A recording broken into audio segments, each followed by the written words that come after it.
Son las 7:30 de la tarde, una hora menos en las Islas Canarias. Sean muy bienvenidos a la redacción abierta en el Toro Televisión, donde ya estamos listos para informarles, para enmarcarles y para opinarles de los asuntos que trae la actualidad para la sociedad española, aunque se produzcan fuera de ella. Todo eso con dos compromisos, el de la valentía y el del rigor, cosas que se tienen que dar al unísono en un medio de comunicación que se precie de su capacidad de informar a sus espectadores y en un ambiente general de libertades. Aquí no hay tertulianos que vienen a contar las verdades del barquero, no. Aquí los que vienen a contar su impresión sobre... Pueden equivocarse, lógicamente, claro que sí. De hecho, nos equivocamos muchas veces, pero en cualquier caso, esto no es una telepedro, cosa que irán viendo si tienen la paciencia de escucharnos un ratito más. Pero bueno, esto no es una televisión teledirigida. Aquí no viene el presidente del gobierno porque quiere el día que tal, no, esto es otra cosa. Como luego verán por qué lo digo, porque mañana se estrena el presidente del gobierno con una entrevistadora, bueno, que antes era la directora del País, no les cuento más. Bien, empezamos nuestro recorrido por una cosa muy triste que se ha producido de madrugada en Afganistán, un terremoto de magnitud 6 de la escala Richter y que al menos ha producido 800 muertes y al menos 2.500 heridos. Se trata de un balance muy preliminar porque hay lugares a los que no se ha podido llegar. Hay aldeas que han quedado sepultadas completamente, ha habido movimientos de tierra en un montón de lugares de esa zona, como digo, al este de Afganistán. Y la situación pues está siendo devastadora, está siendo terrible. Terrible. Bueno, ya les iremos informando de los balances y de los detalles de todo esto, porque, insisto, ni las fuerzas de recuperación de los servicios afganos han conseguido llegar a muchos de los distritos de la zona de Nurgal, donde, les decía antes, algunas aldeas han quedado sepultadas y sus habitantes pues en la más absoluta de las zozobras. Bueno, y de lo triste del terremoto en Afganistán nos vamos a una circunstancia muy sospechosa, que tiene que ver con Ursula von der Leyen, la número 1 europea, la presidenta de la Unión Europea. Ayer esta mujer quería llegar al aeropuerto principal de Bulgaria y su avión sufrió una interferencia que algunos creen que es típica de los servicios de contraguerra y espionaje rusos, porque alguien anuló su sistema de navegación. Le desactivaron los servicios GPS, para entendernos. Aterrizó sin mayor novedad en el aeropuerto búlgaro. Hoy, de hecho, ha ido a Rumanía. Está en una gira para poner en solfa la respuesta de la Unión Europea a las negociaciones de paz, no solo de Ucrania, pero en cualquier caso esta gira se ha teñido de una vicisitud no esperada, que es esta interferencia rusa en los sistemas de navegación. ¿Por qué piensan que es una interferencia rusa?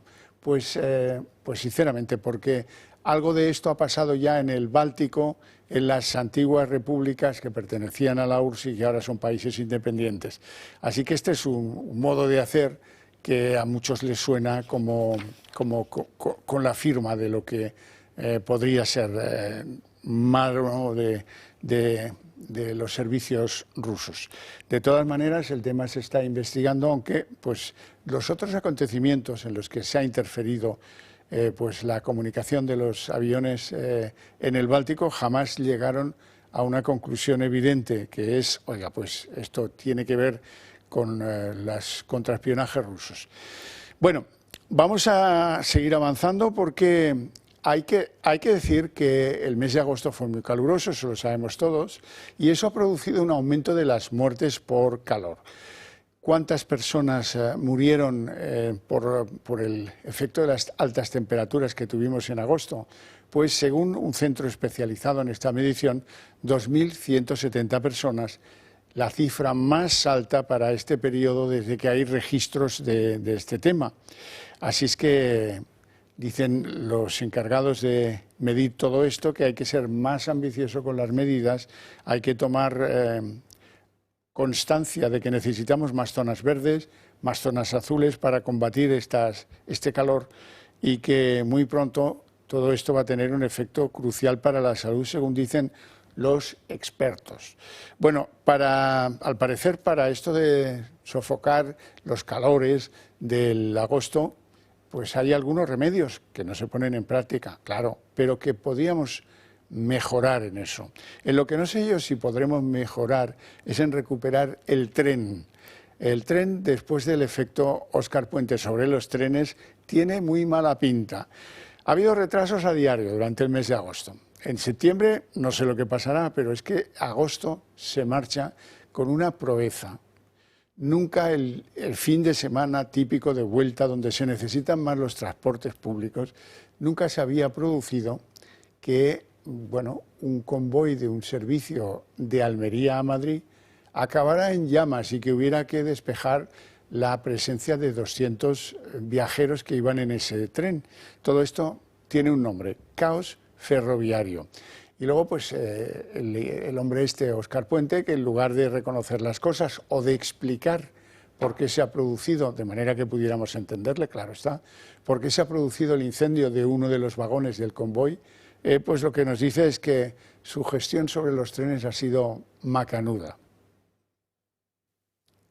De nuevo, y parece que ya nos noticia, nuevo caos ferroviario durante este fin de semana. La línea de alta velocidad afectada ha sido la de Madrid-Andalucía por un incendio originado en uno de los vagones del tren que viajaba de Almería a Madrid. Supuso el desalojo de 210 pasajeros. Ahí lo están viendo, que tuvieron que abandonar el tren rápidamente, y el corte de tráfico de esta línea durante varias horas, provocando importantes retrasos al detener el trayecto del resto de trenes que debían transitar por esa línea. Todo un caos el vivido no solo en ese tren, también en las estaciones, con cientos de usuarios pendientes de su viaje. Otro tren más que se quemaba, esta vez en Santiago, por el sobrecalentamiento derivado de una incidencia técnica. Más de 170 personas tuvieron que completar el viaje entre A Coruña y Lugo en autobús.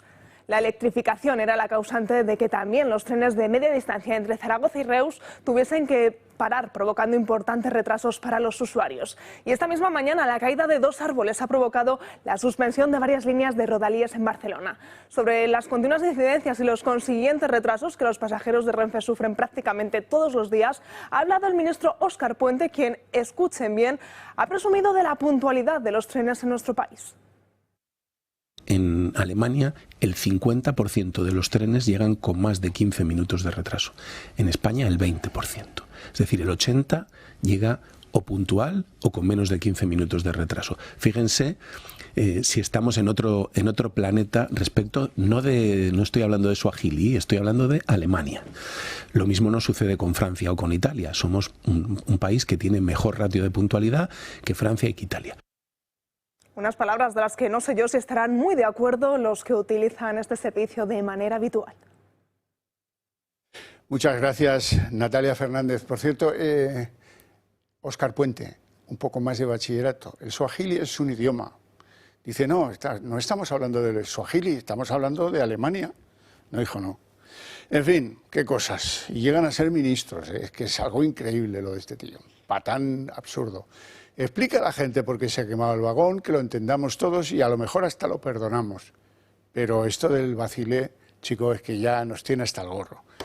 Bueno, noticias tengo sobre Aragón. Aragón no va a aceptar la condonación que probablemente acabe de fraguarse mañana de 83.000 millones de deuda de las comunidades autónomas.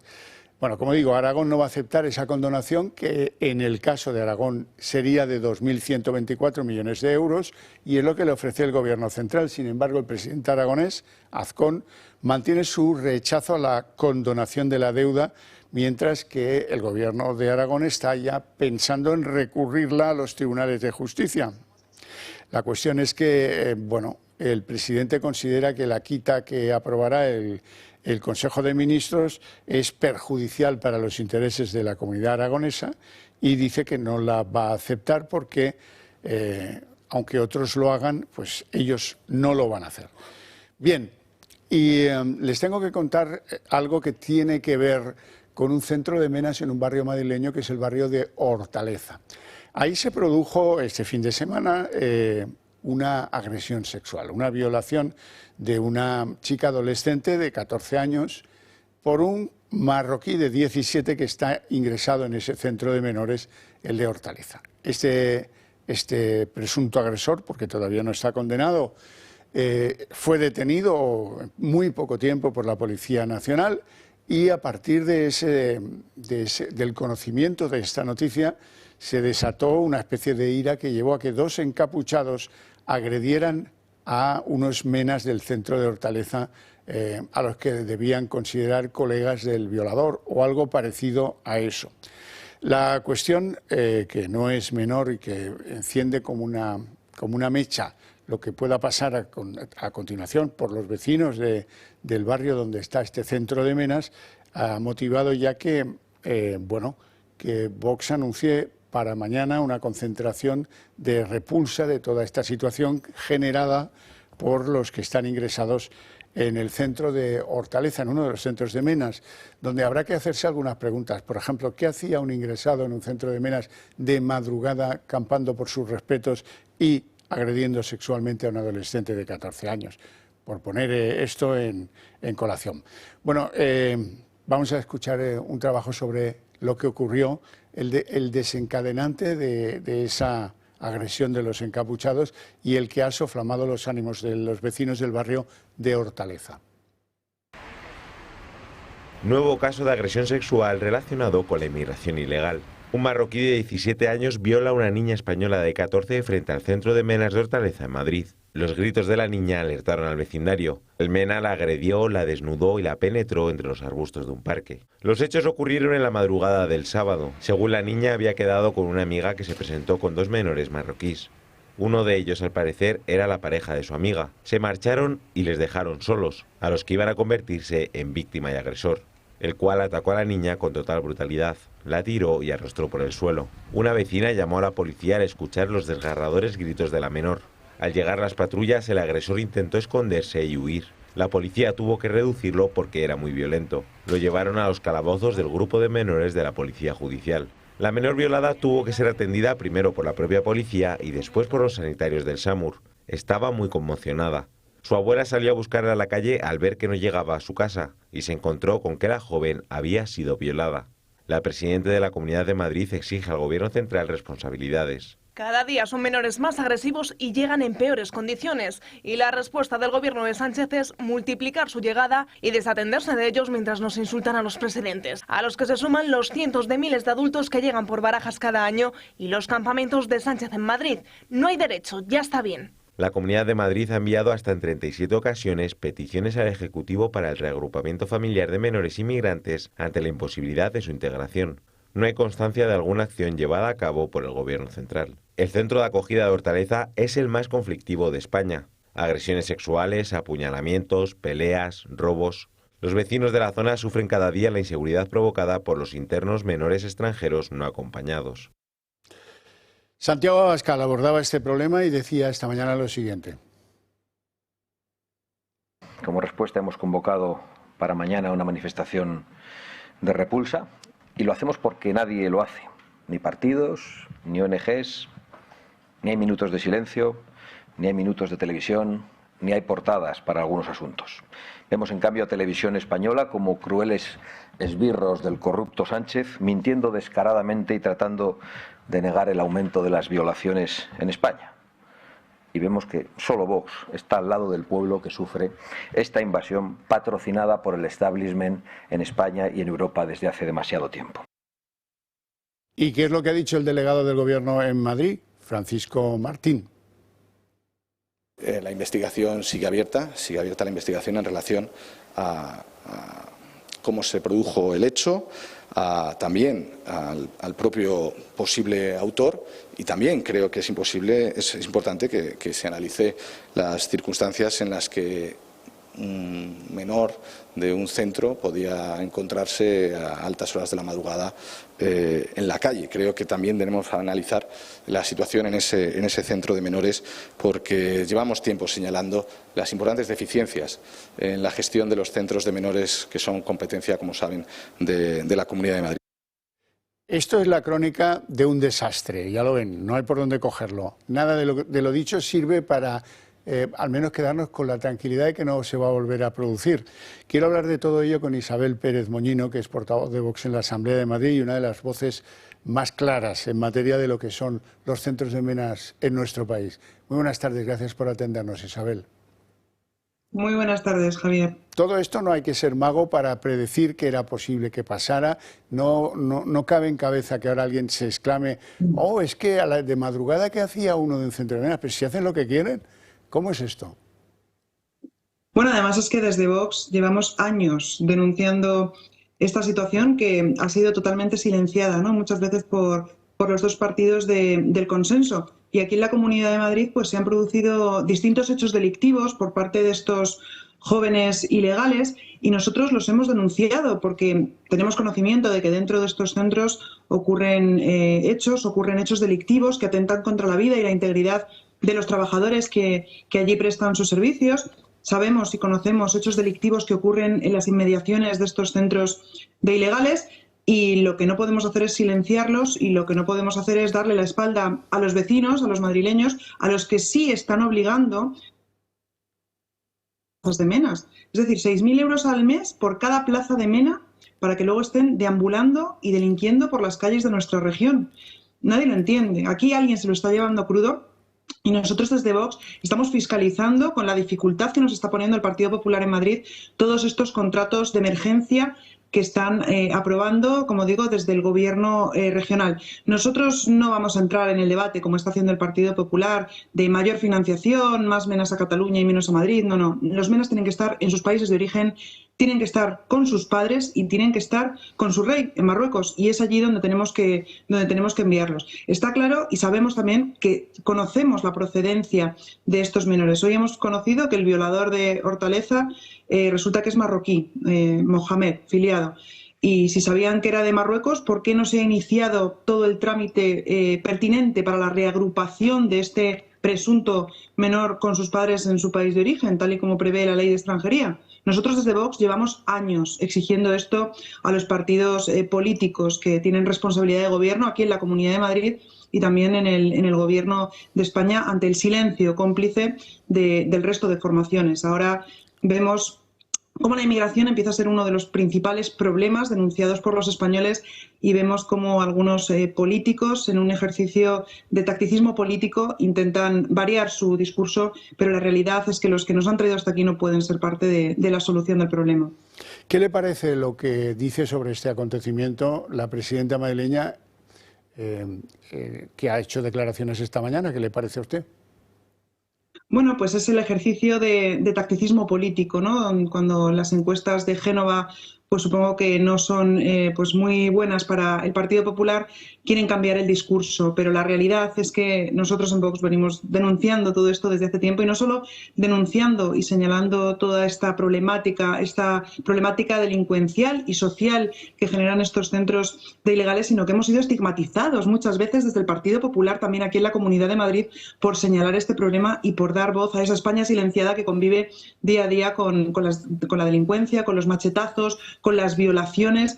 Entonces, bueno, pues ahora el Partido Popular, como digo, ha decidido cambiar el discurso, pero no cambia sus políticas, porque la realidad también es que el Partido Popular en Madrid se ha negado a hacer la prueba de determinación de la edad fehaciente para saber si estos jóvenes que están en los centros de menas tutelados y financiados por la Comunidad de Madrid realmente son menas o no son menas. Se ha negado ante la propuesta de Vox de firmar esos convenios de reagrupación de los menas con sus padres en sus países de origen.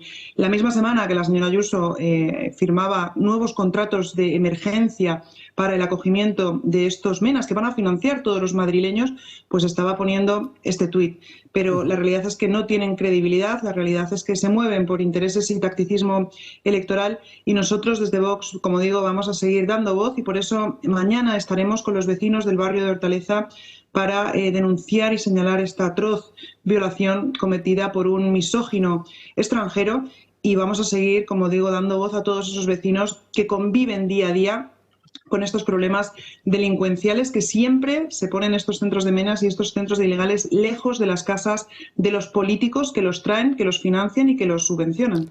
Dígame, ¿en qué lugar y a qué hora mañana? Pues mañana estaremos en la puerta del centro de menas de Hortaleza a las 6:30 en una concentración, atendiendo a los medios de comunicación y, por supuesto, acompañando a todos los vecinos afectados del barrio de Hortaleza. Y no es la primera vez que vamos a las inmediaciones del centro de Hortaleza a hablar con los vecinos, ¿no?, que sufren esa inseguridad, que sufren esos atracos, que sufren esos robos, que sufren esas agresiones, ante el silencio, como digo, y la estigmatización de nuestro discurso por parte de todos los partidos políticos. Desde el Gobierno ahora se dedican a repetir mentiras 1000 veces en las televisiones públicas, pero la realidad es que los españoles, voten a quien voten, están conociendo de primera mano lo que está pasando con la inmigración masiva y la inmigración ilegal y descontrolada que están sufriendo en los barrios y en los municipios, pues, de gente trabajadora y que no merecen ser privados de su libertad y ser víctimas de estos delitos cometidos por haber abierto durante años las fronteras de nuestro país. Como digo, hace unos años, en el año 2020, ya el Sindicato Unificado de la Policía denunciaba que en Madrid 3 de cada 4 menores detenidos eran menas. No me quiero imaginar los datos de hoy, y en ese momento todos los partidos políticos, salvo Vox, alzamos la voz, todos los partidos políticos miraron hacia otro lado, salvo Vox, y ningún freno a esta deriva de invasión islamista que estamos sufriendo en muchísimos barrios, en muchísimas regiones de nuestro país.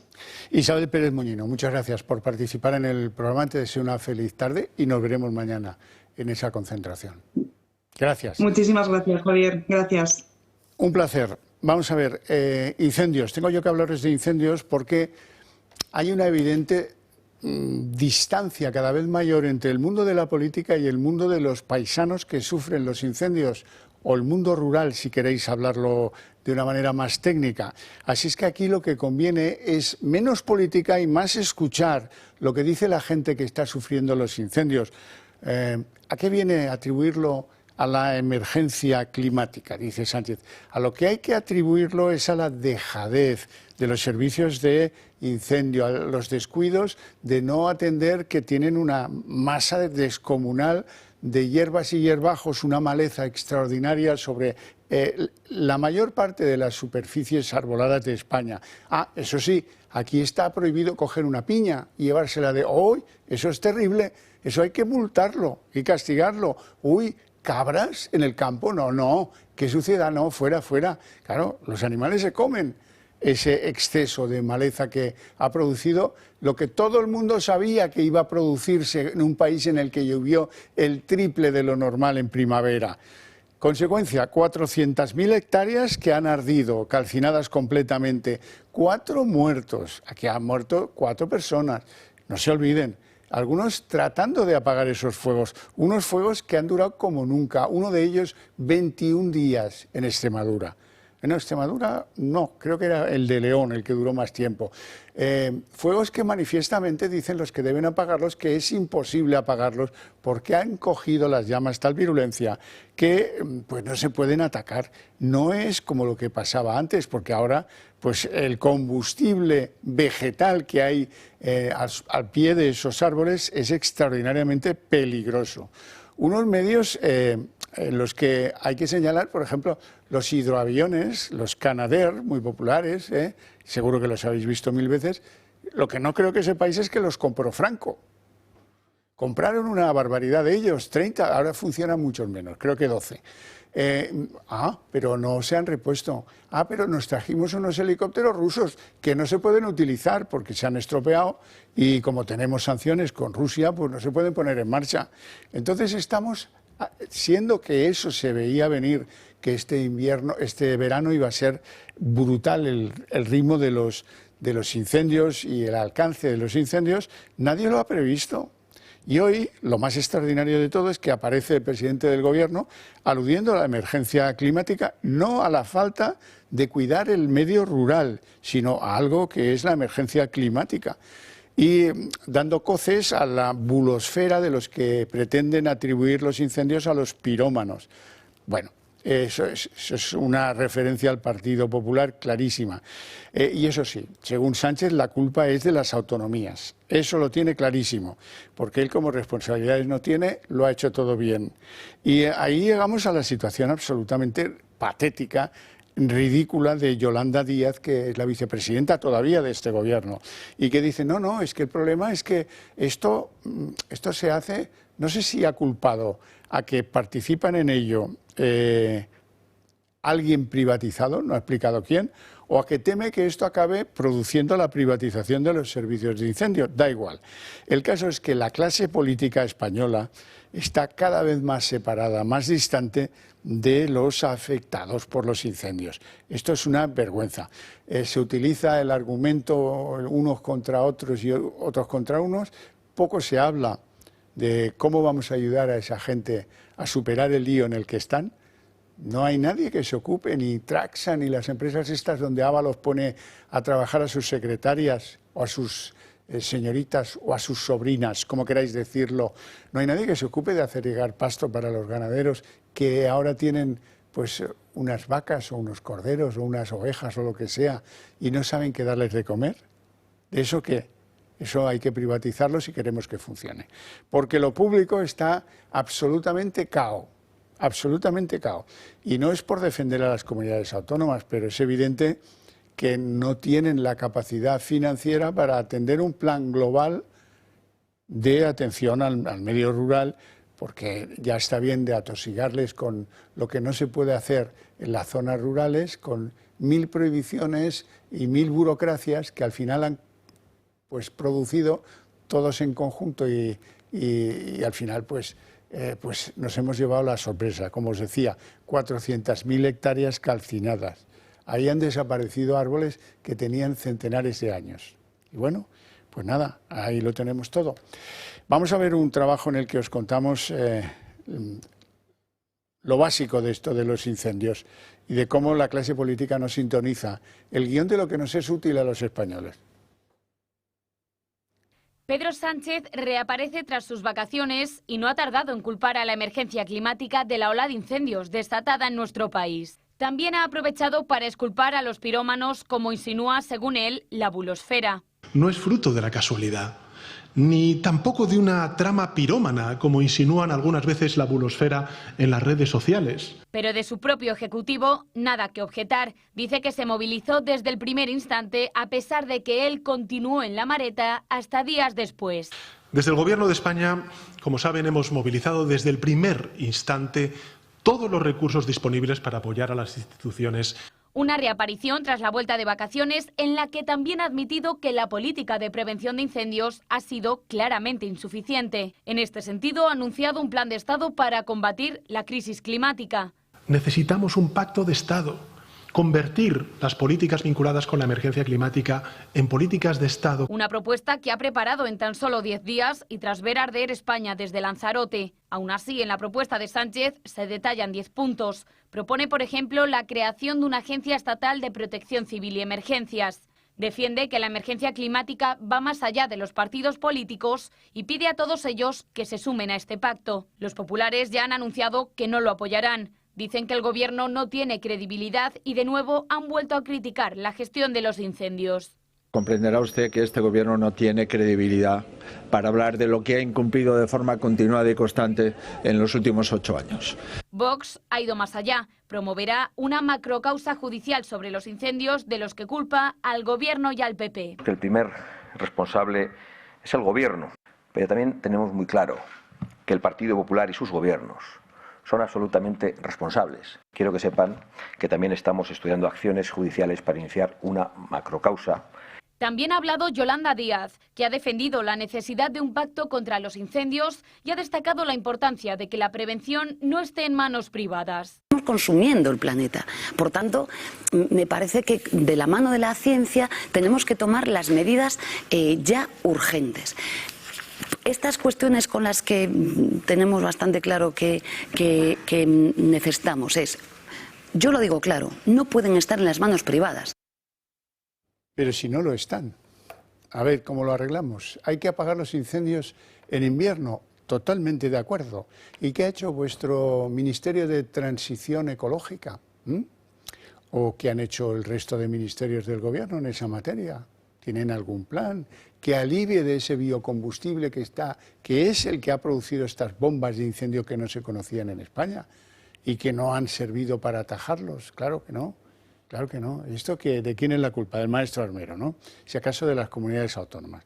Cuando uno no trabaja en lo que tiene que trabajar, pues resulta que al final es muy fácil echarle la culpa a 17 comunidades autónomas que, en fin, han hecho lo que han podido, pero desde luego comparten la imprevisión con el Gobierno central. Bueno, nos vamos a ir a publicidad. Antes de eso, dejadme recordaros que tenéis que haceros miembros del Club de Amigos del Toro Televisión. ¿Y por qué digo esto? Pues digo esto porque seguro que lo habéis intentado este verano en vuestras vacaciones, pero si queréis que esas ideas que compartimos, ustedes y nosotros, prosperen y lleguen al máximo de la sociedad española, necesitan de un medio de comunicación como este, que se brinda a ser la correa de transmisión por la cual circularán esas ideas y que cada vez van a poder alcanzar a ellas un número mayor de españoles. No sé si saben, pero esta cadena hay lugares en las que solo se puede ver de pago y mucha gente deja de verla porque no tiene ese dinero para comprarse una silla de platea en una televisión de pago, con lo cual pues nos los perdemos como espectadores y nos los perdemos como militantes de esa causa que compartimos ustedes y nosotros, que nos tiene que llevar a un país mejor, y esperemos que sea más bien pronto que tarde. 7 millones de personas viven en nuestro país con artrosis, una enfermedad degenerativa que va desgastando el cartílago de las articulaciones, produciendo dolor e inflamación. Aunque es una patología que no tiene cura, existen 3 tratamientos muy novedosos para tratar sobre todo el dolor, que es tan incapacitante.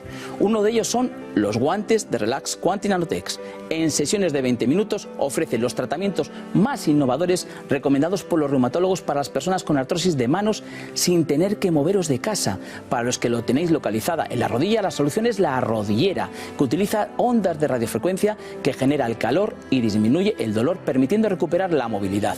Y por último, este cinturón para aliviar el dolor en la zona dorsal y lumbar, gracias a una combinación de láser dual, infrarrojos, calor local y masaje por vibración. No lo dudes, llama al 900-730-122 y di adiós al dolor de manos, rodilla y ahora también de la zona lumbar.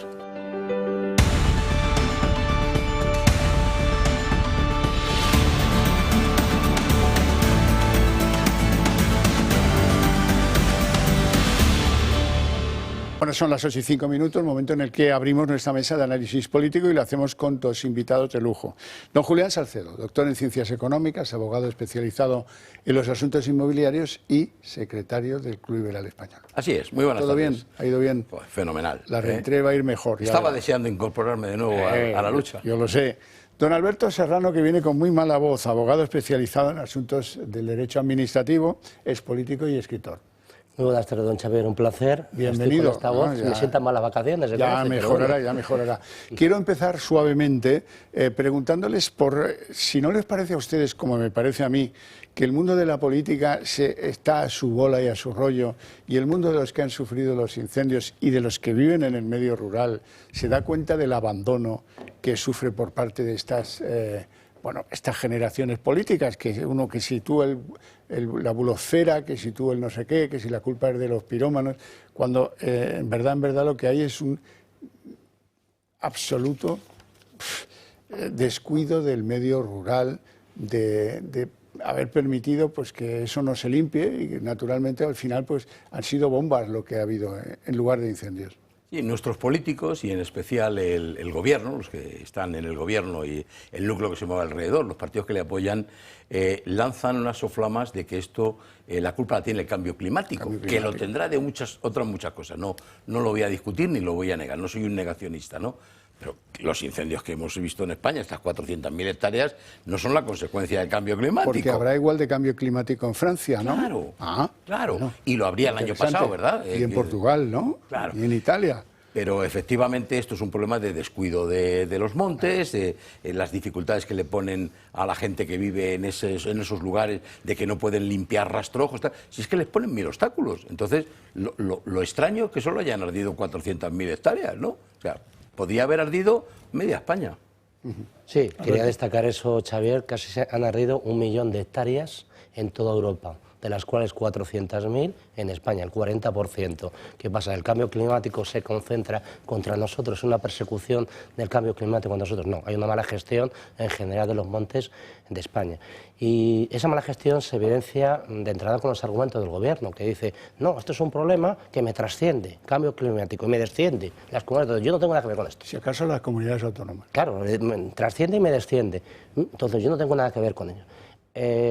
Partido de la principal, partido de la oposición, no, que el gobierno no hace nada, tal, no sé qué. Bueno, plantea un programa, como hemos visto, de alternativa que se ha demostrado que es manifiestamente mejorable, por no decir ridículo. En muchos puntos, repetitivos, ya contrastados, algunos no viabilizables, etcétera, etcétera, etcétera. Por tanto, esto es una tomadura de pelo. La realidad de esto, lo han comentado algunos ingenieros forestales y en general expertos sobre este tipo de temas, es que los montes están abandonados. Yo traía como consecuencia que por lo visto se llegó a alcanzar hasta una temperatura de 1000 grados centígrados en determinados momentos, de tal manera que el agua no llegaba al suelo, se quedó en la superficie del fuego. Para que se hagan una idea, a esa temperatura se derrite el acero. Eso era el combustible que había en nuestros montes. Esto es terrible. Yo, de todas maneras, reclamaría, que te tengo que hacer ni caso, es una comisión de investigación sobre este tema para que hablaran la gente del mundo rural y contara sus problemas en el Congreso de los Diputados. ¿Qué mejor ocasión que esta para decir, oiga, mire, yo vivo en el mundo rural y quiero seguir viviendo, pero me están machacando una serie de circunstancias y ahora mismo he visto perder aquello que principalmente me sostenía, que era ese patrimonio forestal tan impresionante que había en mi pueblo. Ese tipo de gente me encantaría que hablara en Congreso de Diputados. Y puedo añadir solo una pequeña cosa. Y volvemos otra vez a la repetición de algo que ya hemos visto en la Dana y en otras tantas situaciones, ¿no? Primero, es evidente, manifiesta la falta de hidroaviones. Es evidente, faltan, ya están. ¿Sabe cuándo se compraron los primeros Canadair? Que todavía alguno de ellos está en uso. Con Franco. Claro. Faltan hidroaviones. Han faltado medios, hasta que los han mandado, claro, de la UME y otros equipos de bomberos, etcétera. Y volvemos otra vez a la misma historia. Si necesitan algo, que lo pidan. ¿Pero cómo que lo pidan? Pero si es una situación de emergencia, no sé si nacional, pero absoluta de todo. No hay que pedirlo. Es que hay que poner a disposición todos los medios que existan. No, que lo pida. Otra vez con lo mismo. De verdad es... Y una última consideración, Xavier, en favor de lo ridículo que es la teoría del cambio climático, es que a finales de los 80, y en concreto en el año 94, hubo un número de incendios superiores y se quemó mayor número de hectáreas que en la actualidad. ¿Qué pasa? ¿Que en el año 80 y en el 90 también había cambio climático? ¿O eso solamente vale hace 3 años a esta parte? Bueno, solución de Sánchez. Vamos a crear una nueva agencia que analizará la protección civil, así yo podré colonizarla, poner a un socialista allí, que no me toquen más las narices, y además esto de los incendios, que hemos visto hasta que ardía un vagón de tren de la Renfe antes de ayer. Si es que cosa que tocan, cosa que destrozan. Yo de verdad que no... Claro, porque antiguamente había un organismo que hemos conocido todos, los que tenemos cierta edad, que era el ICONA, que era un organismo respetable, en el cual solamente había profesionales que colaboraban, trabajaban, compartían experiencias a nivel nacional. Todo eso se lo cargaron. Y han montado los iconillas, que al final todos estos, como dice usted, siempre hay una cabeza política y siempre hay un tipo de gente que al final se termina desmotivando. ¿Yo por qué voy a trabajar? ¿Yo para qué voy a trabajar? Y entonces, claro, se termina desmotivando. En paralelo, todos ese tipo de organismos son los que contratan las Jessicas de turno. Eso también, evidentemente, genera mucha agencia. Ahora, no se os ocurre ir al monte y llevaros una piña. Claro. Hoy, ahí se tambalea el medio ambiente. Y una agencia para supervisar, parece, a Protección Civil, pues ya está la Protección Civil. ¿Para qué necesita otra agencia? Claro, es otra agencia para colocar afines, ¿no? Para pasar la maroma. Bueno, vamos a nuestros temas que suelen ser más de alcance político y que van a serlo a partir de ahora, porque tenemos que repasar, por si se nos olvida alguno de los temas más candentes de este otoño para Pedro Sánchez, y cuidado que hay uno que se activa hoy mismo, los mecanismos que tenía de grabación Leire Díez, aquella que pasaba por ser la espía del PSOE. Este próximo viernes arranca el curso judicial y todas las miradas están puestas sobre el fiscal general del Estado. Álvaro García Ortiz pronunciará su discurso oficial pese a estar imputado por un presunto delito de revelación de secretos. Pero esta no es la única causa judicial que rodea al presidente del Gobierno. Su propia mujer, Begoña Gómez, también está imputada por presuntos delitos de malversación, tráfico de influencias, corrupción en los negocios, apropiación indebida e intrusismo profesional. La próxima semana está citada de nuevo ante el juez Peinado en lo que será su tercera declaración. Ya compareció en otras 2 ocasiones, una en julio de 2024 y otra en diciembre de ese mismo año. El caso Koldo sigue siendo la causa de corrupción que más está debilitando al Gobierno, con la imputación de varios de los pesos pesados de Pedro Sánchez. El que fuera su número 3, Santos Cerdán, continúa encarcelado en Soto del Real y, mientras tanto, la investigación continúa. El foco de los investigadores está puesto sobre Ábalos y su asesor, Koldo García. La UCO se centra en indagar las posibles adjudicaciones irregulares de contratos públicos, así como en la presunta contratación irregular de mascarillas y material sanitario durante la pandemia. Continúa también la investigación sobre los negocios y el posible enchufe del hermano de Pedro Sánchez en la Diputación de Badajoz. David Azagra fue enviado a juicio en mayo de 2025 por presunta prevaricación administrativa y tráfico de influencias. Y Leire Díez, la fontanera del PSOE implicada también en el caso Koldo, está citada a declarar este mismo mes de septiembre. Está imputada por presuntos delitos de cohecho y tráfico de influencias tras salir a la luz audios que aluden a su implicación en operaciones de desprestigio contra la UCO. Este lunes hemos conocido que la Fiscalía está investigando ya su famoso pendrive.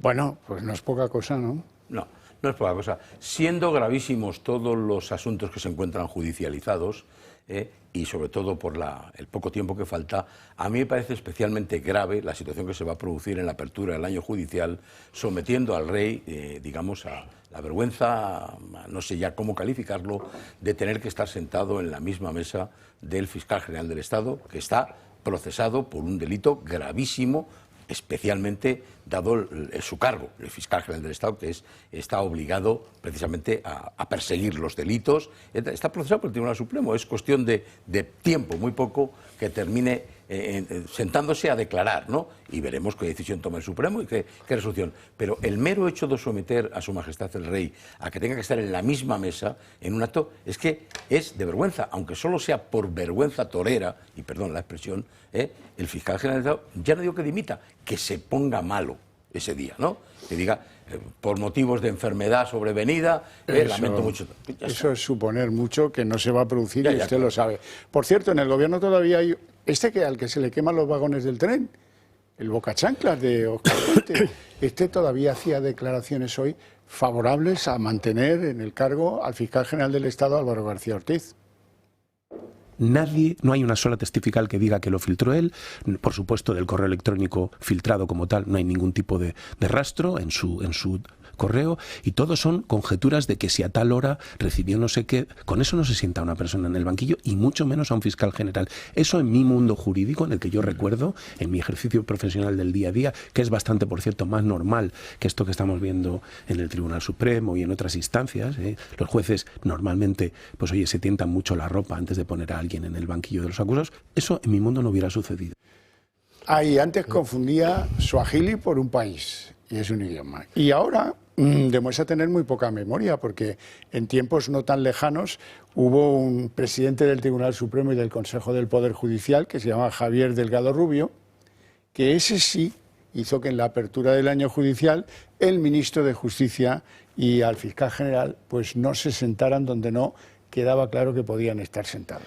Sí, Xavier, es que el problema es que este señor está procesado por actos que tienen que ver con el ejercicio de su cargo. Claro. Esto es lo más grave del asunto.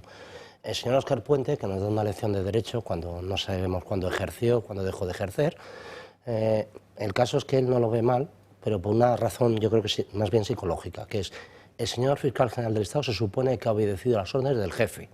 Y las órdenes del jefe son sagradas y, por tanto, de algún modo se solidariza con él. Todos dice, son conjeturas. Si yo he obedecido y tal, pues evidentemente todo está fenomenal. Las causas judiciales son tremendas, pero es que se puede abrir otras. Se puede abrir la de San Quintín con el tema de Venezuela. si eso finalmente se destapa, empiezan a salir cositas por ahí. Y luego tenemos pendiente también la sentencia, que llegará en octubre, más o menos, de la amnistía por parte del Tribunal de Justicia de la Unión Europea, que, como saben, son diferentes pleitos, con diferentes procedimientos, cuestiones prejudiciales planteadas, pero una primera, que está muy avanzada, según sabemos, tiene que ver con el Tribunal de Cuentas. Es decir, si la responsabilidad civil que le deriva al Tribunal de Cuentas a los gestores de aquello es amnistiable, en definitiva son inmunes y pueden hacer lo que les dé la real gana con los caudales públicos. A ver qué términos se pronuncia el Tribunal de Justicia de la Unión Europea. Y yo sigo echando de menos en todos los temas penales que se le acucian al Gobierno, es por qué nadie, ningún partido político, le ha denunciado al Gobierno por prevaricación, por omisión, por no haber presentado durante 2 años, los presupuestos generales del Estado, como es obligación constitucional. Se transmite a la opinión pública que la Constitución establece unas obligaciones y las cumplo si me da la gana, si soy Gobierno.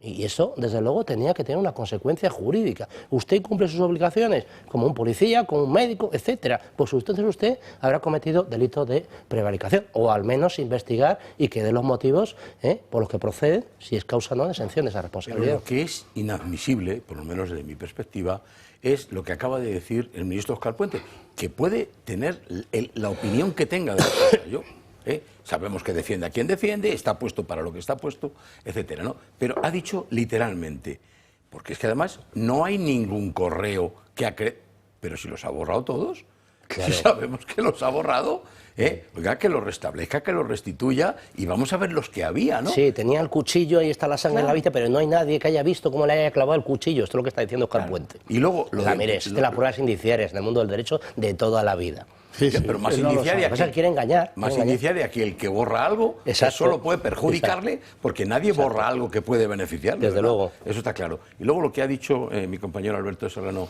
del TJUE, claro, tendrá la culpa que tenga el Gobierno, sabemos que le ha puesto a Conde Pumpido para lo que le ha puesto, etcétera, pero como la sentencia del Tribunal de Justicia de la Unión Europea vaya en el sentido que esperamos que vaya, es que Cándido Pumpido tendría que ser procesado, cesado por supuesto, pero procesado por algún delito, probablemente por prevaricación, porque él fue el que se empeñó en que no tenemos que esperar a que se manifieste el Tribunal de Justicia de la Unión Europea. Eso lo puede decir el teléfono de Cerdán y a lo mejor algún correo o alguna grabación de Coldo. Bueno, vamos a cómo están los ánimos. Estamos en la reentrée, la vuelta al cole, como dicen en términos coloquiales en las casas españolas, pero los políticos ¿cómo han vuelto de vacaciones? Pues parece que con las alas recortaditas. Es el caso de Sánchez en La Mareta, en Andorra, en ese hotel de lujo, el Hermitage, todo eso, pero que les ha comunicado a los suyos en la Moncloa, que son una retahíla, que el objetivo es llegar a diciembre. O sea, que no hace más cálculos que llegar a diciembre. Por el otro lado, por el lado de Feijóo, este dice que el cuatrimestre va a ser determinante. Es un genio este hombre de la estrategia política. En cualquier caso, él cree, dice Feijóo, que ahora hemos vuelto a la reentrée peor de como nos fuimos antes de las vacaciones. Y Abascal cree que la culpa de todo es tener un gobierno arrodillado ante los enemigos de España. Así es la vuelta al cole de nuestros políticos. Arranca la última batalla entre Pedro Sánchez y Alberto Núñez Feijóo. El ciclo electoral comienza ya y los partidos se preparan para las urnas. Aunque el presidente del Gobierno se empeñe en agotar el plazo, lo cierto es que el calendario electoral comienza ya este curso en Andalucía y Castilla y León. Sánchez está dispuesto a resistir una vez más y fija una fecha, diciembre de 2026. Cree que lo más duro de la corrupción ha pasado y aplaza por el momento una crisis en su gabinete, aun consciente de que los frentes judiciales no van a amainar. Según los círculos del PSOE, se ha impuesto la idea de que el presidente no moverá ficha hasta Navidades, salvo un giro inesperado. Desde la oposición estudian una propuesta jurídica para que haya elecciones autonómicas, si el Gobierno acumula 2 prórrogas presupuestarias. Estamos estudiando con un equipo de juristas todos los cambios oportunos que impidan que vuelva a repetirse el escenario presupuestario en el que estamos. De tal manera que cuando un gobierno acumule 2 prórrogas presupuestarias, automáticamente se disuelvan las Cortes y se convoquen elecciones. Abascal, por su parte, ha inaugurado el curso político anunciando una macrocausa judicial sobre los incendios y ha cargado contra el Gobierno y la oposición. Estamos estudiando acciones judiciales para iniciar una macrocausa que investigue exactamente y hasta el final todas las responsabilidades políticas y criminales ante los incendios que han asolado España este verano. Después de agosto, España sigue teniendo una mafia corrupta en el Gobierno y que sigue sufriendo una etapa de oposición que no deja de pactar con el Gobierno, aquí y en Europa, todas las políticas. El presidente, siguiendo su plan de lavar su imagen y aferrarse a la Moncloa, ha decidido ofrecer una entrevista para su televisión, Televisión Española, con la exdirectora del País, Pepa Bueno, que se estrena como presentadora. Hombre, pero eso será una entrevista masaje, ¿no? Vamos a ver, que de verdad que hay cosas que son clásicas. Lo que ha comentado Santiago Abascal de una macrocausa, honestamente no lo veo, en el sentido de que es muy complicado la conexión de unos incendios con otros. De tal manera que va a ser competente el juez de Jarandilla de la Vera, el juez de no sé qué, y esos pues evidentemente no tienen medios, no tienen posibilidad de llegar a una investigación con la profundidad que requeriría. Por eso yo sugería en este caso una comisión de investigación que vengan y a resulta de lo que se pueda aducir de aquella, por ejemplo, si hubiéramos intereses económicos espurios, pues entonces ya sí que ir adelante con todo eso. Les sugiero modestamente, con carácter previo, vayan a ese trámite que yo creo que nadie se puede negar, entiendo yo, a oír a los afectados de los incendios, más allá de perseguir a los culpables, también, pues lógicamente, escucharles para poner remedio de cara a un futuro. En relación con lo que ha dicho el señor Feijóo, pues ya lo lanzamos en esta misma mesa, se acordará usted, señor Xavier, que evidentemente debía de modificarse la Constitución, el artículo 134, en ese sentido. Es decir, si un gobierno no tiene capacidad de sacarse unos presupuestos generales del Estado, tiene lógicamente que convocar elecciones de manera automática. Pero yo creo que se queda corto. Yo creo que este gobierno ha tomado un derrotero que es incumplir abiertamente la Constitución y eso tendría que generar responsabilidad penal. Si no lo ven los tribunales, en este momento con la legislación por prevaricación, por omisión, debía de regularse en tal sentido. Oiga, mire, esto no puede dejar un país en esta luz. Y en relación con lo que dice Pedro Sánchez de elecciones a finales del 2026, Pablo Iglesias esta misma mañana ha dicho que no se lo cree. Que no se lo cree y que no es de fiar Pedro Sánchez. Eso lo dice una persona que le conoce bien. Y estaba sugiriendo otra cosa que yo comenté antes del verano, que el que está presentando unos presupuestos para que se le rechace, para ser la víctima y a lo mejor tener un motivo para convocar o no convocar. Yo creo que en última instancia, si no lo ve claro, nos vamos al 27 hasta el último día. Eso es mi opinión. Bueno, con esto, digamos, el mensaje, ¿no?, que ha lanzado en Moncloa, hay que aguantar hasta diciembre, hay que llegar a diciembre. Pues eso demuestra el grave problema que tiene la política española y todos nuestros políticos, da igual qué partido político se trate o bien en cada momento, que es el cortoplacismo. Es decir, aquí nadie piensa a largo plazo, no ya una legislatura, en este caso está pensando 4 meses, el último cuatrimestre del año, hasta diciembre. Y así no se puede hacer política o política de Estado, no ya con presupuestos, sino de nada, ni calendario legislativo, ni nada. Aguantemos 4 meses como sea. No, oiga, hay visión de Estado, tiene que hacer usted un horizonte hasta el final de la legislatura, o como él vino diciendo tiempo atrás, me presentaré a las próximas elecciones. Oiga, pero no me piense a 4 meses. 4 meses esto es una resistencia numantina, ¿no? Y luego, respecto del otro tema, y es lo que acaba de decir Núñez Feijóo, ha apuntado muy bien mi compañero Alberto Serrano, esto requiere una modificación de la Constitución española, porque es que lo peor puede ser que alguien que no lo interprete en términos jurídicos piense que se haga por ley, incluso por ley orgánica. No vale, porque entonces nos estamos saltando y modificando la Constitución leñana por la puerta de atrás. Bueno, pausa para la publicidad, volvemos en apenas 2 minutos, que tenemos todavía interesantísimos asuntos que tratar.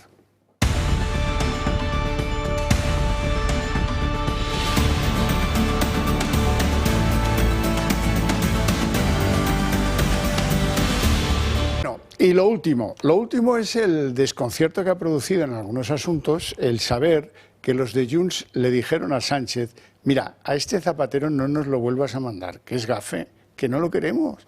Solución de Pedro, el del hotel andorrano. Vamos a mandar ahí ya, que por lo menos habla el mismo idioma, sin saber, o por lo visto ignorando, que uno de los personajes menos apreciados en Junts es Salvador Illa. porque no defendió la amnistía, porque no ha defendido la cesión de competencias de la inmigración a favor de Cataluña y porque pues, ha mantenido siempre una distancia con Junts que a Junts le parece repugnante.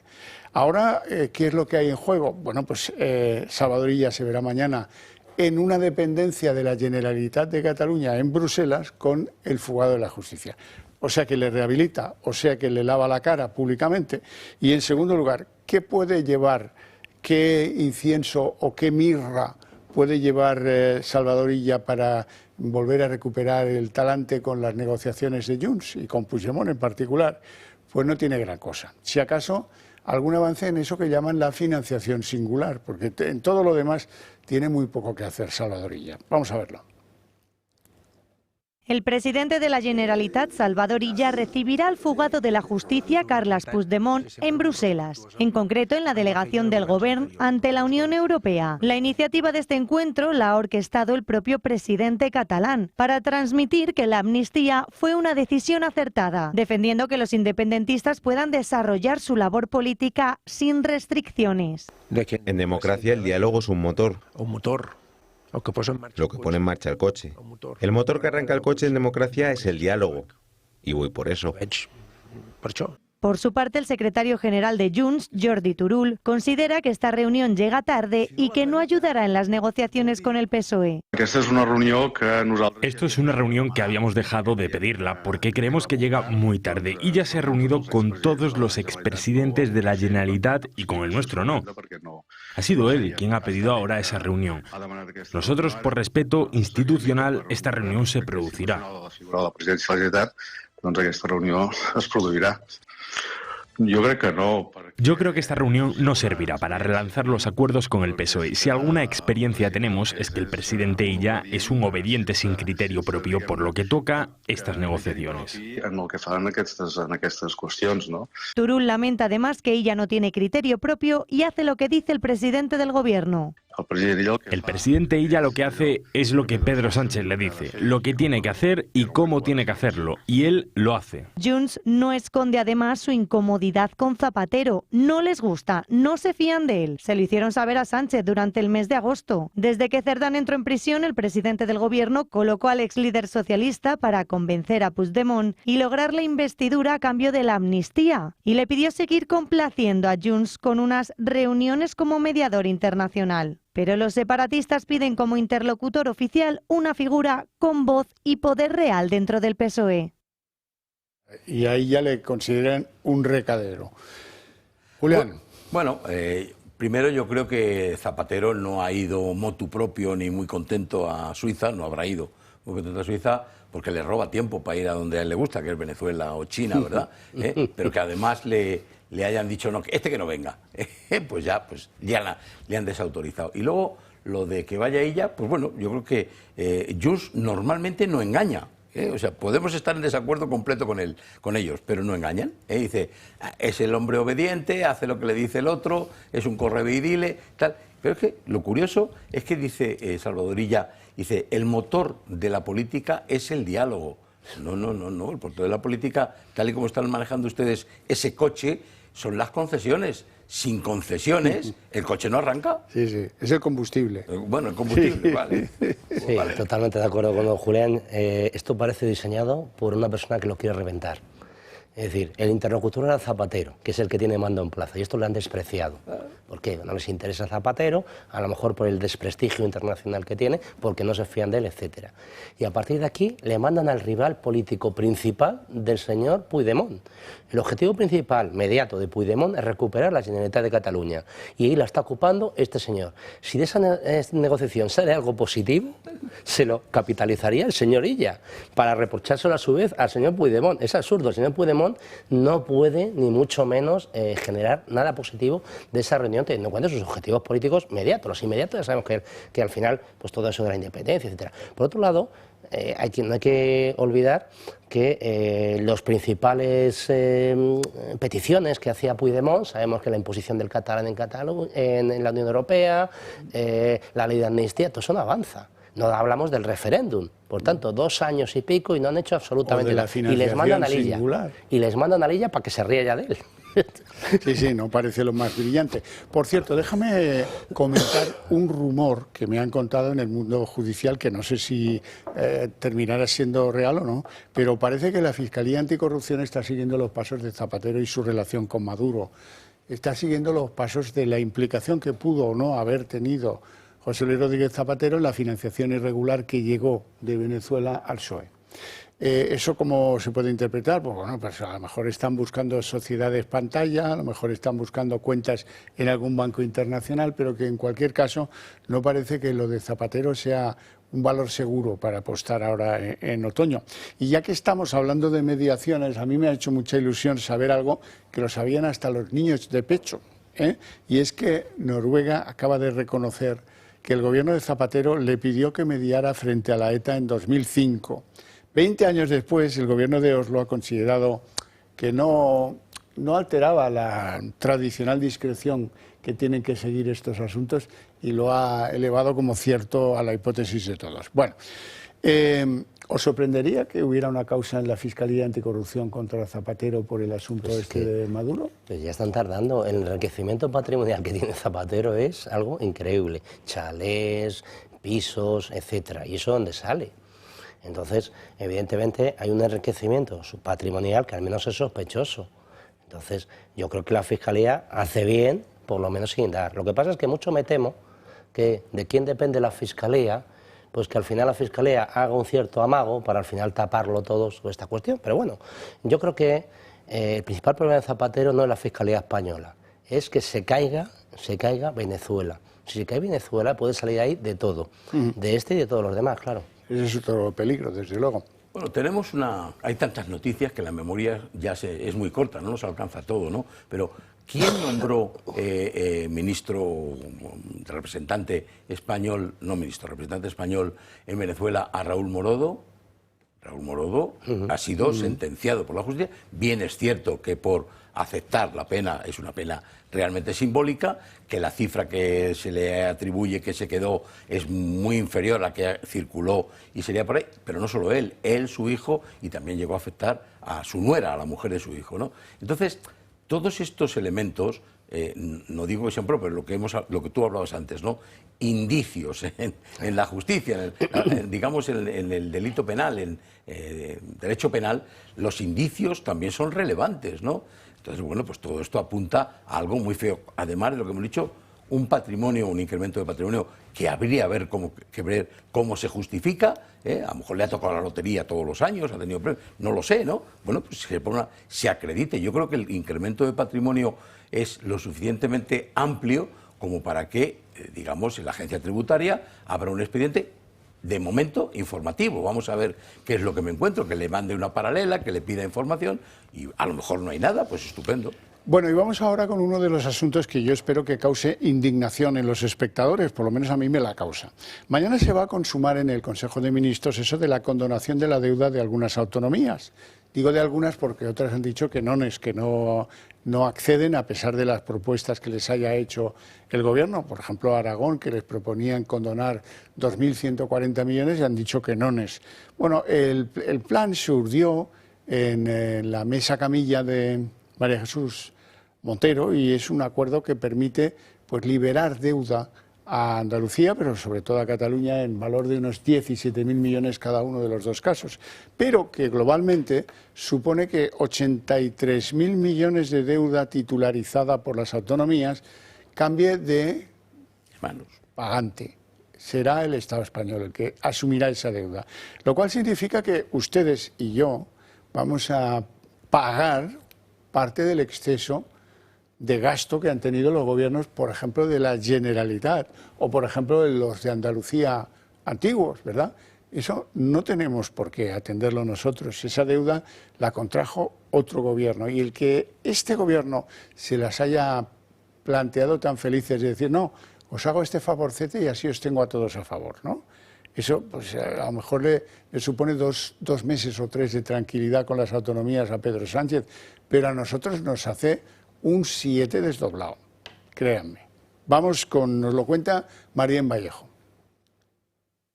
Arranca el nuevo curso político y el Ejecutivo ya se ha marcado su primer objetivo. Tal y como ha confirmado la vicepresidenta primera, María Jesús Montero, mañana se va a llevar la condonación de la deuda al Consejo de Ministros. El martes que viene llevaremos al Consejo de Ministros una iniciativa tan importante como es que se perdone deuda a las comunidades autónomas por un importe en torno a los 85.000 millones de euros. Nunca antes una administración había tenido ese planteamiento de quedarse con 85.000 millones, se dice pronto, de deuda. De esta forma, el Consejo de Ministros va a aprobar el proyecto de ley para que Hacienda asuma hasta 83.252 millones de la deuda de todas las comunidades autónomas. Recordemos que esta fue una de las medidas que aparecían en el acuerdo con Esquerra Republicana. Hacienda detalló que a Andalucía y a Cataluña se le van a condonar más de 17.000 millones, siendo las comunidades que más condonación de la deuda van a tener. En este reparto, eso sí, no se encuentra ni el País Vasco ni tampoco Navarra, porque no forman parte del sistema de régimen común, pero sí que ambas comunidades han planteado que quieren que se les compense de una forma similar a través de sus sistemas forales. Como decimos, la condonación de la deuda va a ser llevada mañana al Consejo de Ministros y después el texto será enviado al Congreso para su aprobación final. Julián. Bueno, esta medida que previsiblemente resultará aprobada mañana en el Consejo de Ministros tiene varias consecuencias y varias trampas. Lo primero me referiría a la trampa que lleva escondida. La trampa que lleva escondida es que las comunidades autónomas que acepten la condonación de la deuda no podrán incrementar su nivel de gasto. Con lo cual, pues las ata de pies y manos. Claro, a comunidades autónomas como es Cataluña, que tiene un gasto disparado y una deuda desproporcionada, que le limiten la capacidad de gasto, probablemente tiene sin cuidado. Condonándole 17.000 millones, bienvenidos sean. Pero comunidades autónomas como Madrid o como Valencia, que está en un crecimiento, incluso Andalucía, limitarle la capacidad de gasto es estrangular su capacidad de crecimiento. Esa es la trampa. Y luego está la desproporción, la injusticia, la arbitrariedad, ¿no? Y es que, claro, como hemos visto, a Cataluña, también a Andalucía, le condonarían 17.000 millones de deuda, mientras que a Madrid 8.600. Claro. Dice, bueno, es el doble. Sí, claro, pero es que Madrid, la Comunidad de Madrid, la aportación neta que tiene al Estado es justamente el doble de la que aporta la Comunidad catalana. Conclusión, alguien que aporta el doble va a recibir el 50% de condonación de deuda. Bueno, la desproporción es evidente. Y luego la otra trampa es un señuelo para Andalucía fundamentalmente, porque 17.000 millones de recorte de deuda, de condonación de deuda a Andalucía es mucho. Y perdón por extenderme, porque esto también es muy importante. Pero como muy bien ha dicho la información, la deuda no desaparece, se mueve de manos, es decir, pasa de las comunidades autónomas al Estado central. Es verdad que en el conjunto del Estado, que incluye las administraciones públicas, no varía, pero el Estado central se endeuda más y eso limita su capacidad de endeudamiento futuro, limita su capacidad de financiarse en los mercados exteriores y ahora que el Banco Central además está reduciendo la compra de deuda a los Estados miembros y en todo caso cuando se vaya a los mercados a financiar lo hará más caro, es decir, eso que se llama prima de riesgo, ¿no? Entonces es un pan con unas tortas. Con perdón. Como bien dice don Julián, lo va a pagar el Estado, es decir, todos los españoles, lo que era de Cataluña, lo que era de Andalucía, etcétera. La realidad es que Cataluña debe casi 80.000 millones. La segunda, Andalucía, más de 23.000. Y la tercera, Castilla-La Mancha, con más de 12.000. Yo, hasta cierto punto, veo normal que el Estado acuda al rescate de una administración regional, porque con esas cantidades no pueden, lógicamente, asumirlo y en paralelo prestar sus propios servicios públicos. Pero como hacía en su día la Unión Europea, lo que procedería es, en paralelo, mandar una serie de señores para que ajustaran las cuentas de esas administraciones que quisieran acceder a ese beneficio y dijeran, por ejemplo, esa sede donde ella va a recibir a Puigdemont en Bruselas, que es espectacular, ustedes la conocerán, enfrente del Parlamento Europeo, que es un escándalo la sede que tiene Cataluña en Bruselas, lo que tiene que costar eso no lo pueden ustedes pagar. ¿Por qué? Porque al final genera deuda y al final tenemos que pagar nosotros. Por tanto, tendrían que hacer un ajuste brutal para prescindir de aquellos gastos no estrictamente necesarios de cara al ciudadano y si quieren acceder a ese tipo de beneficios, pues tendrían que aportar. Pero es que encima parecen como que lo han hecho fenomenal y lo han hecho mal los otros, que se imponen las mismas obligaciones, como está diciendo don Julián, de no pasarse de la raya. Pero eso impóngaselo a quien se ha pasado, no el doble, sino hasta 4 veces prácticamente del segundo, que sería Andalucía. Es decir, Cataluña hace lo que le da la real gana fiscalmente. Y yo alucino, porque claro, Cataluña también tiene su presupuesto. Es que no hay un interventor que en relación con estos gastos excesivos, desmesurados, repara e impide que se lleven a cabo. Pues parece que no lo hay. Y ellos van tirando, y al final, ¿qué está pasando? Que lo pague el Estado español, es decir, todos nosotros, y sin ningún tipo de consecuencia. Esto es otra amnistía más. Esto es otra amnistía más que pagamos todos. Que pagamos todos. Porque aquí se castiga al virtuoso y se premia al que ha pasado de cualquier rigor presupuestario. Y eso no nos puede llevar por ningún buen camino, no es posible. Porque tú decías, Julián, que esto implica que te cierran tu capacidad de gasto. Claro, que no incrementes el gasto. No me lo creo. Bueno, esto es lo que dice, lo que hemos conocido, ya veremos mañana lo que sale, ¿no? No me lo creo. Pero eso es lo que dice. Al cajón, la factura. Ya está. ¿Qué está pasando en este país? No me lo creo. Bueno, es que, ¿cómo le vas a decir ahí ya no? Vende la sede del Palacio de Berlemont, ¿no? Exacto. Pues no se lo vayas a decir. Pero si ella va a tener, no solo, va a tener autonomía fiscal absoluta, es falta nada para que se apruebe la financiación singular, tal, o sea, Cataluña va por libre, ¿no? El problema no es Cataluña, el problema son las comunidades, en este caso de la oposición, las que gobierna el PP, y en concreto la de Madrid, que esa sí que no va como un cohete, esa va como, yo qué sé, 3 veces un cohete, una estrella de estas, ¿no? Claro, cualquier restricción que le pongas a Madrid, que es la que más crece, la que más inversión atrae, la que tiene los impuestos más bajos, etcétera, también determina que no podrá tener impuestos, la otra trampa es, no podrá tener impuestos más bajos que la comunidad autónoma, que no sé qué, que en este caso lo que le obligaría a Madrid, en concreto y a otras, es a subir sus impuestos, ¿no? Pero bueno, claro, las trampas son tales que no es... Ahora veremos cuántas comunidades del PP finalmente se descuelgan del acuerdo, porque a Andalucía le viene como un tiro y a la Comunidad Valenciana también, Y si me permite, Xavier, un último detalle, los responsables de deuda, 80.000 millones en Cataluña, tendrían que responder ante la justicia. Claro. Como pasaría en cualquier empresa. Bueno, vamos a ver encuestas. Hoy es un día bonito para ver encuestas porque es el primer día de la vuelta al curso. Bien.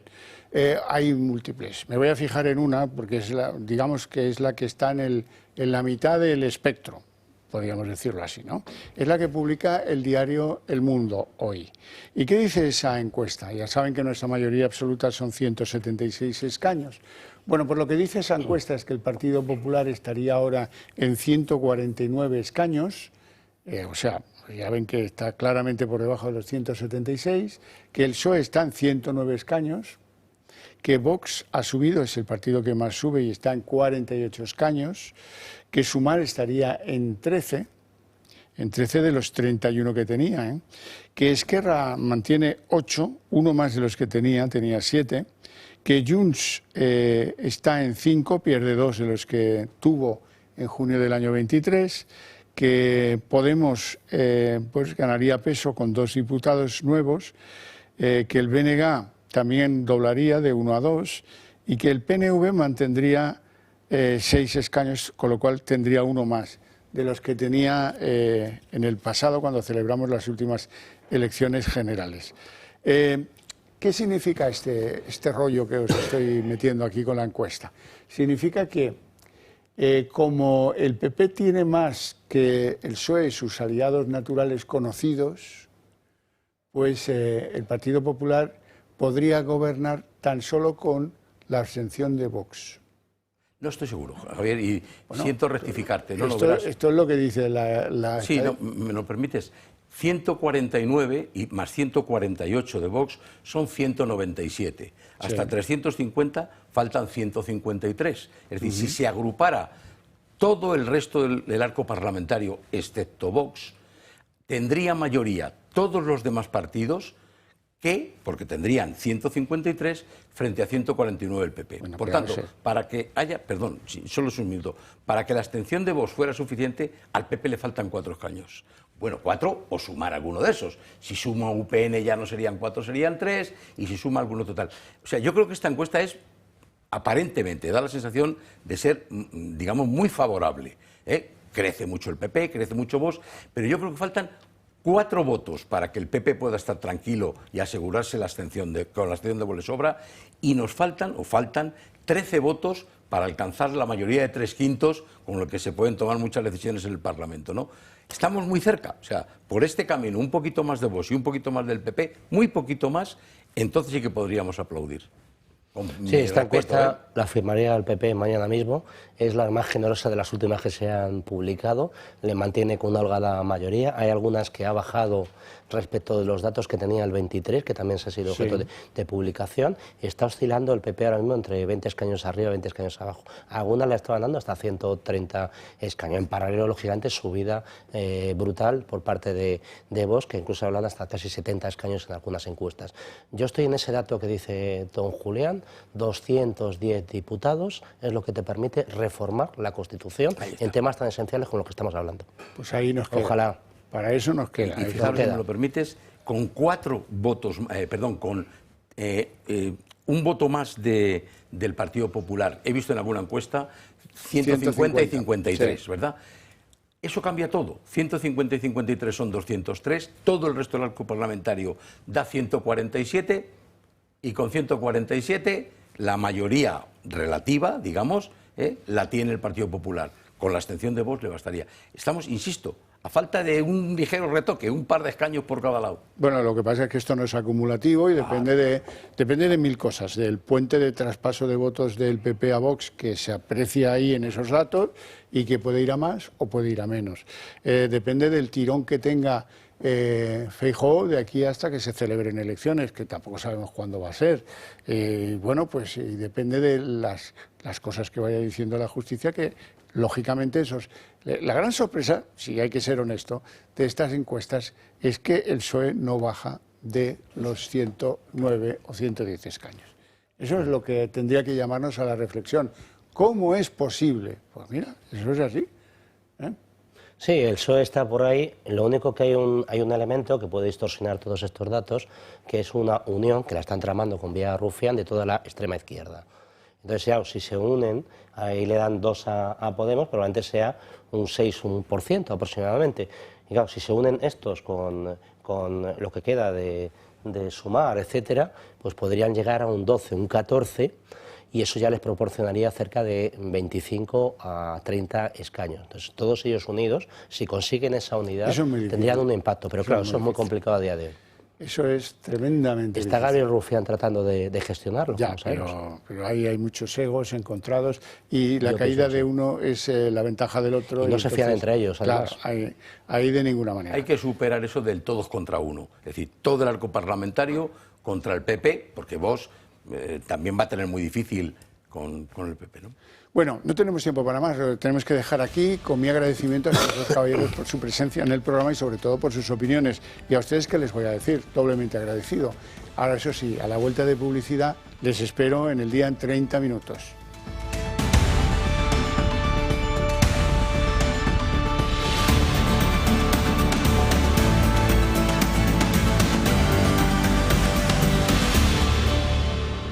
El día en 30 minutos. Está claro que Sánchez quisiera blindar su relación con Junts, que no fueran un problema y poder aguantar más tiempo en la Moncloa, pero Junts ha controlado incluso el intento de poner a José Luis Rodríguez Zapatero como interlocutor. Dice que con ese nada. Solución de recambio de Pedro Sánchez, que se encargue de ello Salvador Illa, el actual presidente de la Generalitat, y eso se producirá mañana. Lo que no sé si sabe el líder de la Moncloa es que en Junts tienen muchas más cuentas pendientes con Illa que con Zapatero. Sobre la mesa está la cesión de la inmigración a Cataluña, la oficialidad del catalán en la Unión Europea o la aplicación de la amnistía.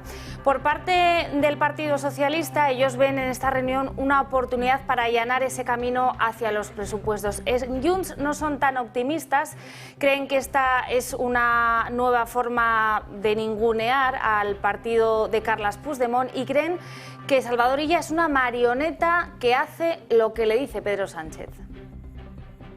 Esto es una reunión que habíamos dejado de pedirla porque creemos que llega muy tarde. Yo creo que esta reunión no servirá para relanzar los acuerdos con el PSOE.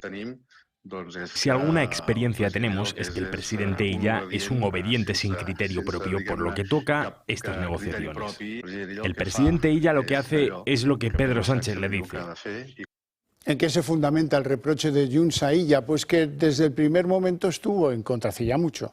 Estuvo en contra de la amnistía, ahora ha cambiado de planteamiento y dice que sí, que la ley de amnistía tiene que hacerse efectiva y afectar a todos los implicados, pero eso no se lo acaban de creer en Junts. También le reprochan que no ha sido positivo en cuanto a favorecer que la cesión de las competencias relativas a la inmigración cayera en el saco de la Generalitat de Cataluña.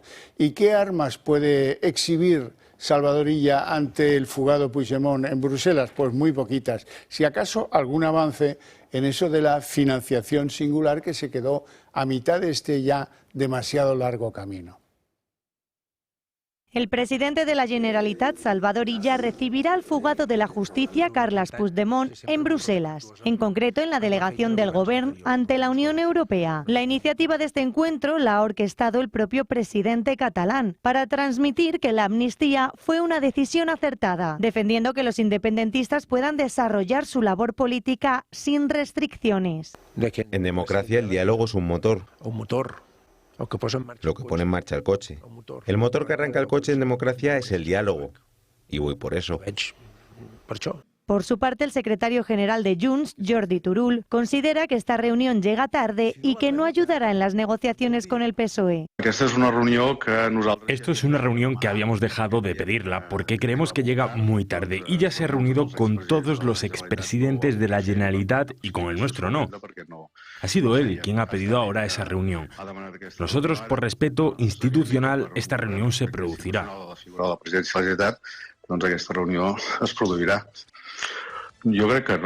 Yo creo que esta reunión no servirá para relanzar los acuerdos con el PSOE. Si alguna experiencia tenemos es que el presidente Illa es un obediente sin criterio propio, por lo que toca estas negociaciones. Turull lamenta además que Illa no tiene criterio propio y hace lo que dice el presidente del Gobierno. El presidente Illa lo que hace es lo que Pedro Sánchez le dice, lo que tiene que hacer y cómo tiene que hacerlo, y él lo hace. Junts no esconde además su incomodidad con Zapatero, no les gusta, no se fían de él. Se lo hicieron saber a Sánchez durante el mes de agosto. Desde que Cerdán entró en prisión, el presidente del Gobierno colocó al ex líder socialista para convencer a Puigdemont y lograr la investidura a cambio de la amnistía. Y le pidió seguir complaciendo a Junts con unas reuniones como mediador internacional. Pero los separatistas piden como interlocutor oficial una figura con voz y poder real dentro del PSOE. Salvador Illa es el nuevo interlocutor de Sánchez con el fugado Puigdemont. Y a eso hemos llegado porque se ha fracasado con el anterior mediador, José Luis Rodríguez Zapatero. Eso es lo que ha obligado a Sánchez desde la Mareta a poner en marcha esta operación Illa. Sin embargo, en Junts están convencidos de que Illa es tan poca cosa y es tan recadero de Sánchez que no tiene la influencia necesaria en Moncloa para ayudarles a atornillar un acuerdo que les sea útil. Y le reprochan que no estuviera desde el primer momento soplando a favor de la amnistía. No les convence tampoco que se haya convertido a la defensa de la aplicación efectiva de la ley de amnistía recientemente, cuando ya sabía que le iban a mandar a negociar a Bruselas. También le reprochan a ella no haber defendido los traspasos en materia del control de inmigración. En suma, que no ven con buenos ojos al actual presidente de la Generalitat. Así que difícil va a ser el encuentro de ella para blanquear a Puigdemont. Dar carrete al fugado, sí, pero al final que una foto que Junts quería hace pues un poco más de un año y que ahora no le sirve absolutamente para nada. Para que Sánchez pueda aspirar al apoyo de Junts tendrían que asegurarle algo en materia de financiación singular. Y eso es muy difícil en estos momentos. Sin eso, Junts no levantara su negativa a los presupuestos generales del Estado y sacar de las negociaciones a Zapatero, puede que tenga alguna motivación de orden interno, porque según algunas fuentes, la Fiscalía Anticorrupción estaría siguiendo alguna de las pistas sobre la participación del expresidente Zapatero en la financiación irregular del PSOE, concretamente en los envíos que pudo haber del gobierno de Maduro mediante empresas pantalla o cuentas bancarias internacionales. Bueno, y tras un verano recluido en la Mareta, hoy Pedro Sánchez ha reaparecido en un acto sobre el cambio climático en el que parece haber dado con la llave, con la solución mágica para acabar con los incendios. Crear una agencia estatal de protección civil para luchar contra el calentamiento global. Allí lo hemos visto rodeado de la plana mayor del Gobierno. No ha hecho autocrítica sobre la gestión del Ejecutivo y ha atacado a las comunidades y al Partido Popular. Los acusa a los de Feijóo de esparcir bulos, dice, para tapar el verdadero culpable, el cambio climático. Vox, por su parte, descarga la responsabilidad tanto en el Gobierno como en el Partido Popular y anuncia una macrocausa judicial. Pedro Sánchez reaparece tras sus vacaciones y no ha tardado en culpar a la emergencia climática de la ola de incendios desatada en nuestro país. También ha aprovechado para exculpar a los pirómanos, como insinúa, según él, la bulosfera. No es fruto de la casualidad, ni tampoco de una trama pirómana, como insinúan algunas veces la bulosfera en las redes sociales. Una reaparición tras la vuelta de vacaciones en la que también ha admitido que la política de prevención de incendios ha sido claramente insuficiente. En este sentido, ha anunciado un plan de Estado para combatir la crisis climática. Una propuesta que ha preparado en tan solo 10 días y tras ver arder España desde Lanzarote. Aún así, en la propuesta de Sánchez se detallan 10 puntos. Propone, por ejemplo, la creación de una agencia estatal de protección civil y emergencias.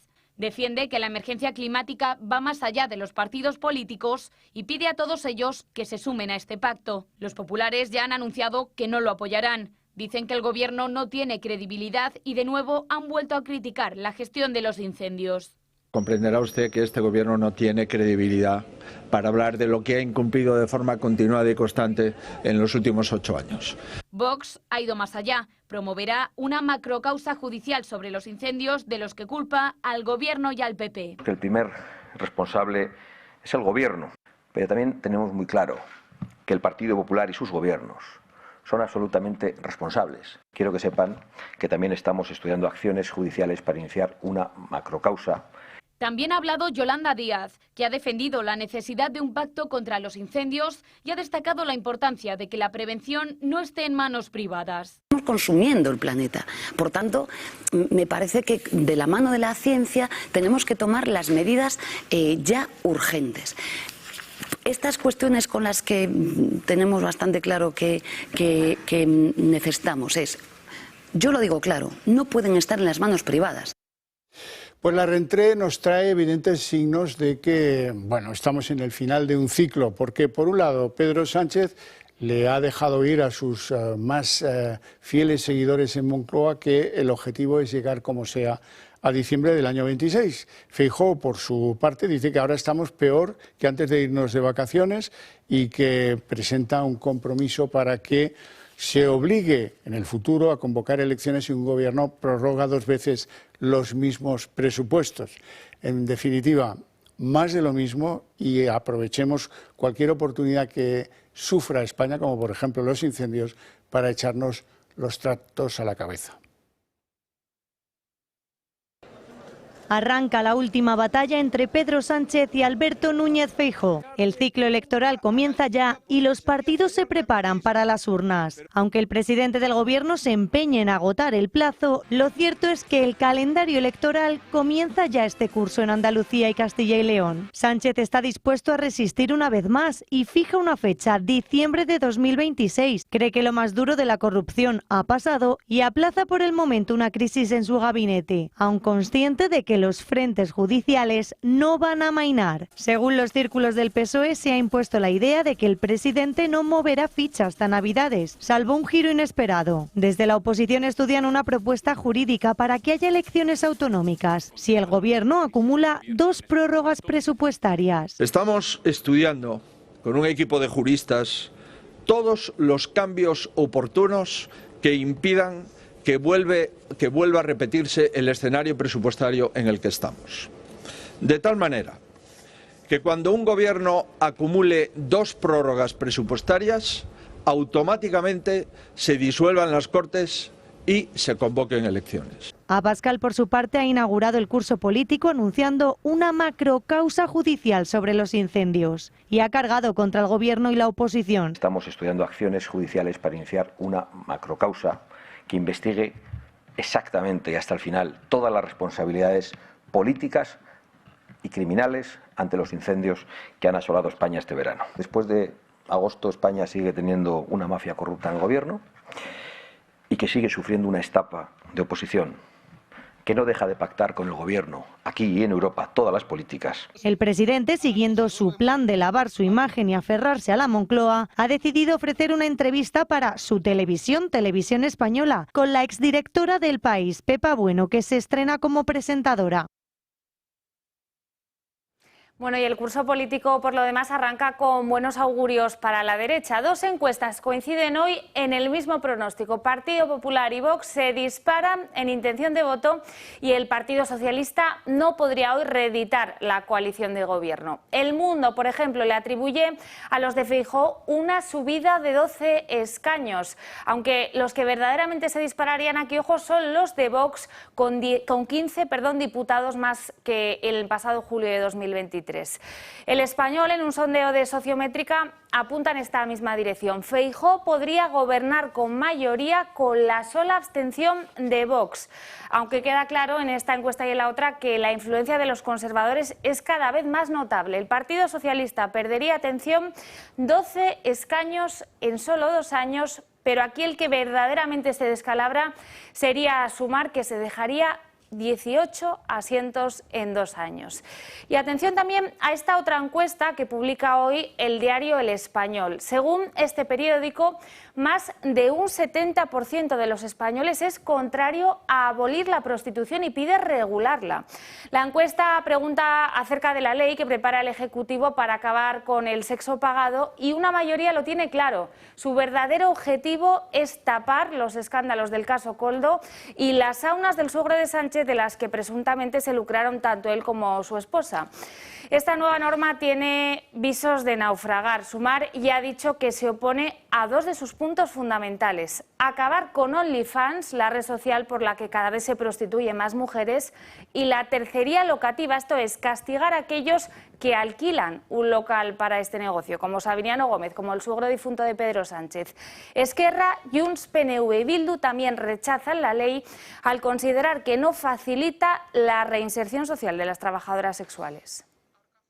Y en la página internacional hay que señalar que al menos 800 personas han perdido la vida y más de 2.500 están heridas después del terremoto de magnitud 6 en la escala Richter que se ha producido en la noche de este domingo al este de Afganistán.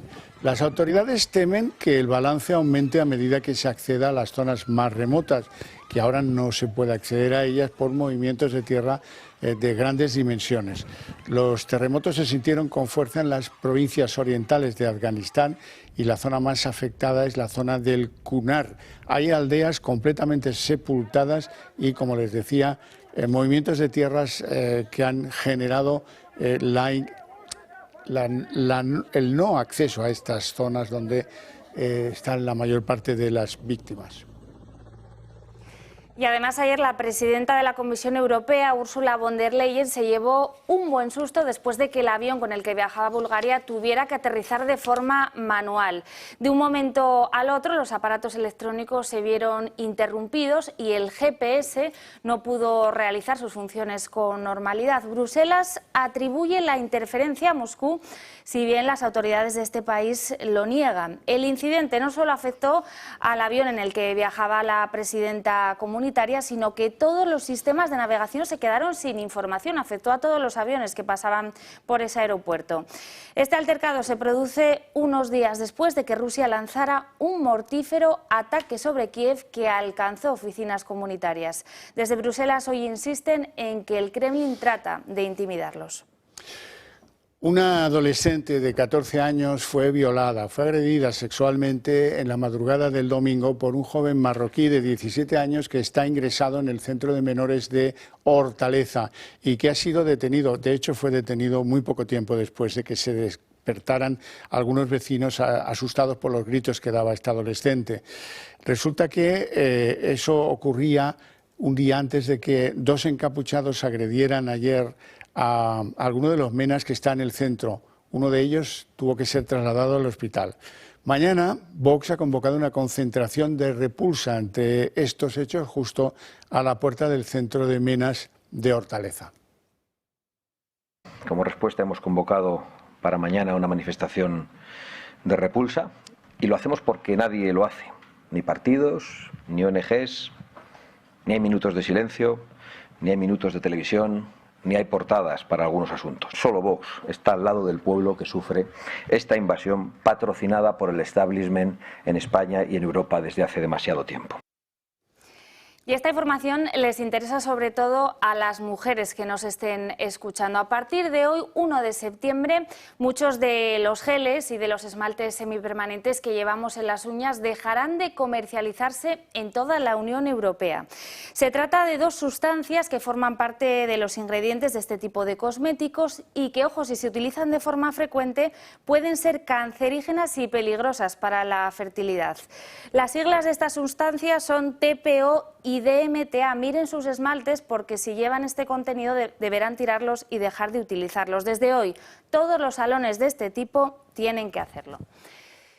Y además hoy la princesa Leonor encara a la recta final de su formación militar con el ingreso en la Academia General del Aire en San Javier, en Murcia. Ahí la hemos visto lucir el uniforme azul, el último que le faltaba por llegar, y saludar a todas las autoridades desplazadas hasta este punto. Ahí en San Javier va a ser un alférez más y va a tener que cumplir, al igual que sus compañeros, con una rutina intensa que comenzará cada día a las 6:30 de la mañana, casi nada. Su gran reto será aprender a pilotar. Lo hará primero con simuladores y después ya con aviones. Tras pasar por la Armada y el Ejército de Tierra, la princesa ha iniciado su tercer y último curso antes de ser nombrada Capitana General de los 3 ejércitos. Todo un hito. Bueno, este ha sido un verano muy difícil en materia de incendios, pero bastante próspero en materia de turismo. Así es, hemos vuelto a batir récord de llegadas internacionales con 55,5 millones de turistas que nos han visitado en lo que va de año, hasta julio de 2025. Además, el gasto también está de récord. Se han gastado 76.000 millones de euros, lo que supone un 7% más que el año pasado. Los turistas que más nos han visitado por primera vez en años han sido los británicos, seguidos de los franceses y de los alemanes. Es cierto que si comparamos con julio del año pasado, la subida ha sido escasa, del 1,6%, lo que hace a algunos expertos pronosticar signos de agotamiento del turismo en España.